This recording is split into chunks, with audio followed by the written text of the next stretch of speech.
தேர்தல் அரசியலை தாண்டி சிந்திக்கிற இயக்கமாக விடுதலை சிறுத்தைகள் கட்சி இருக்கிறது. அண்ணன் பிரகாஷ் அம்பேத்கர் போன்றவர், பிரகாஷ் ராஜ் போன்றவர்கள் இன்றைக்கு நம்முடைய புரிதலோடு இணைந்து பயணிப்பது என்பது பெரிய நம்பிக்கை தருகிறது.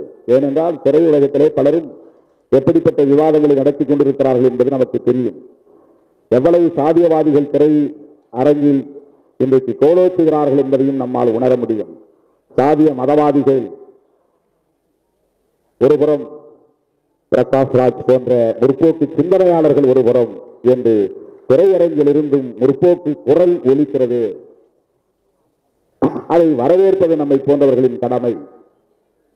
அவருடைய பேச்சுகளை பார்க்கிற போது, அவருடைய குரலை கேட்கிற போது நமக்கு ஒரு நம்பிக்கை கிடைக்கிறது. அவர் அரசியலுக்கு வரமாட்டோம், என்னை யாரும் கேட்டுக்க மாட்டாங்கன்னு சொன்னார். சிவப்பு கம்பளம் விரித்து வரவேற்க எங்களை போன்றவர்கள் தயாராக இருக்கிறோம். எங்கள் கட்சியில் சேர வேண்டும் என்று நான் அழைப்பு விடுக்கவில்லை. அரசியல் களத்தில் நீங்கள் ஈடுபட வேண்டும், அது முக்கியமானது. வெளியிலிருந்து நாம எதிர்க்கட்சியா இருந்து குரல் கொடுப்போம்னா அந்த குரல் சுனாமி காற்றிலே காணாமல் போய்விடும். இந்த அரசியலில் நாம் வெளியிருந்து விலகி இருந்து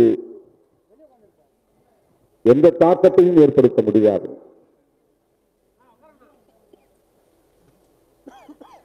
நான் பலவீனமாக உணர்கிறேன் என்று கருத வேண்டாம். 35 ஆண்டு கால அனுபவத்திலிருந்து நான் இதை சொல்லுகிறேன். ரவிக்குமார் அவர்களை அப்படித்தான் நான் சொன்னேன். நீங்கள் ஒரு இயக்கத்திலே உங்களை இணைத்துக் கொண்டு உங்கள் சிந்தனைகளை மக்களிடத்திலே கொண்டு போய் சேருங்கள். ஒரு தனி நபராக இருந்து எவ்வளவுதான் நீங்கள் சிந்தித்தாலும் எழுதினாலும் அது பெரிய தாக்கத்தை ஏற்படுத்தாது. இந்த இயக்கத்திலே உங்களை இணைத்துக் கொள்ளுங்கள், வேலையை உதறிவிட்டு வாருங்கள் என்று பலமுறை அவரிடத்தில் நான் பேசியிருக்கிறேன். ஒவ்வொரு தோழரிடமும் அப்படி நான் உரையாடி இருக்கிறேன். திரைக்கலை இயக்குனர் அவர்கள் இன்றைக்கு அரசியல் களத்திலே உண்மையான ஒரு ஹீரோவாக இருக்கிறார் என்றுதான் நான் சொல்ல வேண்டும். அவர் வில்லன் அல்ல, இந்த வில்லன் ரோல் அல்ல, அரசியலில் ஒரு ஹீரோ ரோல் தான் அது. இப்படி பேசுவது என்பது ஒரு ஹீரோவால் தான் முடியும். அரசியலில் திரையில் வேண்டுமானால் நீங்கள் வில்லனாக இருக்கலாம். உங்கள் உரையும் உங்கள் கருத்தும் இன்றைக்கு ஒரு கதாநாயகனுக்குரிய ஆளுமையை வெளிப்படுத்துகிறது. இதை நான் புகழுவதற்காக சொல்லவில்லை, உங்கள் உணர்வை அங்கீகரிப்பதற்காக சொல்லுகிறேன், மதிக்கிறேன் என்பதை வெளிப்படுத்துவதற்காக சொல்லுகிறேன். தேவைப்படுகிறார்கள். திராவிட அரசியல் என்பது திரைத்துறையில் வெளிப்பட்ட பிறகுதான் திமுக வளர்ச்சி அடைந்தது.